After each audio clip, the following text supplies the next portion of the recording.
Assalamualaikum warahmatullahi wabarakatuh. Alhamdulillahirrabbilalamin. Allahumma sholli ala Sayyidina Muhammad wa ala ali Sayyidina Muhammad. Anak-anakku dan sahabat Al-Fatih semua, bagaimana kabarnya hari ini? Mudah-mudahan semuanya dalam kondisi sehat walafiat dan selalu dalam lindungan Allah Subhanahu wa Ta'ala. Alhamdulillah, segala puji bagi Allah yang telah mempertemukan kita di bulan Ramadan tahun ini. Suatu bulan yang penuh dengan keberkahan yang di dalamnya terdapat ibadah yang sangat istimewa. Apa itu? Iya, jawabannya puasa. Banyak sekali keutamaan atau manfaat puasa ini. Bahkan kalangan barat yang non-Islam pun tertarik untuk mempelajarinya. Sebut saja misalnya ada Alan Codd MD, seorang pemerhati manfaat puasa. Dalam bukunya yang berjudul Why Fast, menjelaskan bahwa dengan berpuasa seorang itu merasa lebih baik dari segi fisik maupun mental, kemudian penurunan tekanan darah dan kadar lemak, perlambatan penuaan, dan juga pembersihan racun dari tubuh.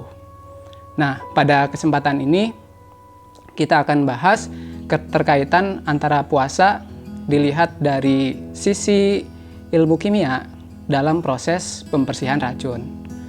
Nah, sebelum kita bahas apa saja prosesnya, kita harus tahu dulu sumber-sumber racun yang masuk ke dalam tubuh itu dari mana saja ya. Oke, untuk sumber racun yang masuk dalam tubuh itu bisa melalui 3 cara ya. Yang pertama melalui penghirupan atau inhale. Yang kedua melalui pencernaan makanan atau infus. Dan yang ketiga melalui dermal atau kulit. Oke, sekarang kita bahas satu persatu ya. Untuk racun-racun yang masuk dalam tubuh melalui 3 cara tadi. Yang pertama melalui inhale atau penghirupan. Apa saja racun yang masuk melalui inhale? Di antaranya ada asap kendaraan bermotor, kemudian asap pabrik juga. Apalagi jika proses pembakarannya tidak sempurna, maka akan menghasilkan karbon monoksida, suatu zat yang sangat beracun. Akumulasi dari karbon monoksida yang terlalu banyak bahkan bisa menyebabkan kematian. Oke, kemudian yang kedua yaitu dari infus atau pencernaan makanan. Nah, racun ini berasal dari bahan makanan yang kita konsumsi, baik itu makanan hewani maupun nabati. Untuk makanan hewani, bisa saja selama hewan ini hidup telah diberikan zat-zat kimia seperti perangsang tumbuh maupun penyubur. Kemudian untuk makanan yang dari nabati, pada saat prosesnya bisa terkontaminasi oleh racun pestisida dan juga pupuk. Selain itu juga untuk racun pada makanan ini bisa berasal dari organisme-organisme kecil seperti lalat. Selain itu juga konsumsi obat yang berlebih ini dapat menimbulkan racun dalam tubuh, khususnya akan mempengaruhi kinerja dari ginjal kita. Nah, racun-racun ini kemudian karena adanya pembakaran dalam sel akan masuk ke dalam darah seperti karbon dioksida, urea, keratin, amonium sulfat, dan juga lain-lain. Oke, kemudian yang ketiga, racun yang masuk melalui dermal atau kulit. Apa saja contohnya? Di antaranya ada 3. Yang pertama merkuri, kemudian paraben, dan SLS. Racun ini bisa terdapat pada kosmetik atau lotion yang kita gunakan.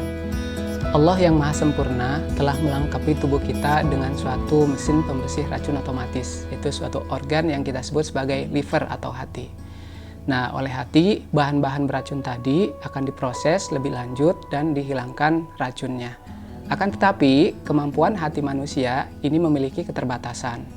Bisa karena faktor penyakit atau karena faktor usia lanjut atau degeneratif tubuh, sehingga menyebabkan sebagian bahan-bahan beracun yang tidak terproses itu akan masuk ke dalam jaringan tubuh, khususnya di bagian tempat tertimbunnya lemak. Kemudian, apa yang terjadi dalam proses pembersihan racun?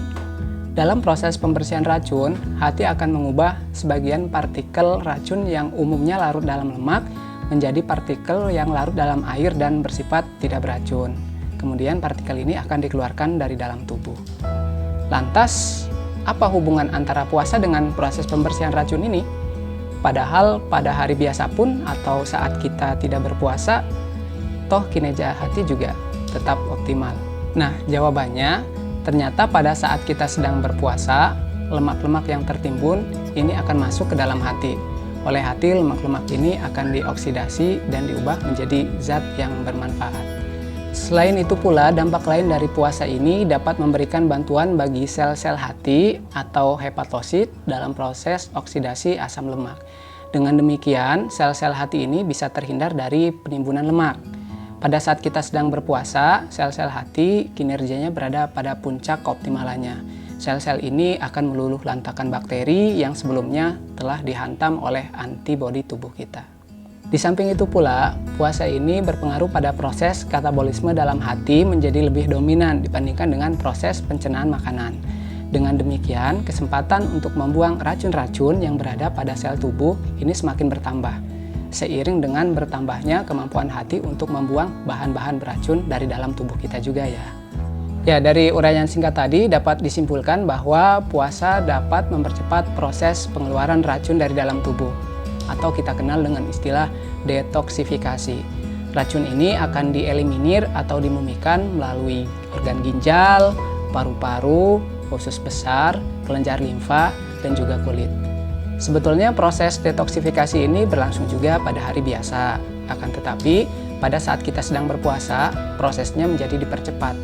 Karena apa? Karena pada saat makanan tidak masuk ke dalam tubuh, tubuh akan mengubah lemak menjadi energi. Lemak yang terdapat pada tubuh manusia berkisar 3.500 kalori per pound. Atau jika kita konversi ke dalam kilogram, nilainya sama dengan 7.700 kalori per kilogram.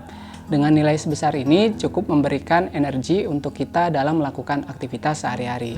Adapun manfaat puasa yang lain yaitu dapat mempercepat proses penyembuhan. Kenapa hal ini bisa terjadi? Karena pada saat kita sedang berpuasa, energi yang harusnya untuk pencernaan makanan ini akan dialihkan untuk proses metabolisme dan sistem kekebalan tubuh kita. Maka benarlah apa yang disabdakan oleh Rasulullah SAW, "Sumu tasihu", berpuasalah kalian maka kalian akan sehat.